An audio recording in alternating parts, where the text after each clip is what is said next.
Bagyan ng anak ko, ayaw na niya. Nagustuhan ko naman yung pagka-leather niya kasi malambot lang.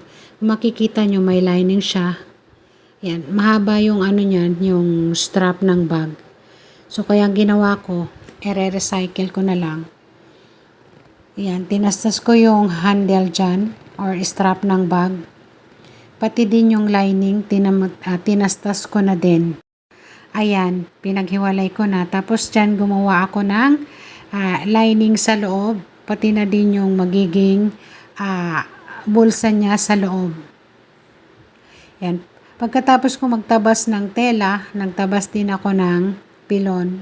Wala siyang dikit. Tinahi ko lang yung pilon. Yan. Binago ko yung pagkakabit ng strap dyan. And then, kakabit ko na yung compartment niya sa loob. Yung lining na ginawa ko kanina. Ayan. So, kung makikita nyo, ilang compartment yan ang ginawa ko. 1, 2, 3, 4. Yan. Tapos, ganyan yung pagkabit ko ng zipper. Ayan. And then, meron din pocket pa dyan, ay bulsa pa dyan sa likod. Yan. So, ganun lang. Hanggang dito na lang.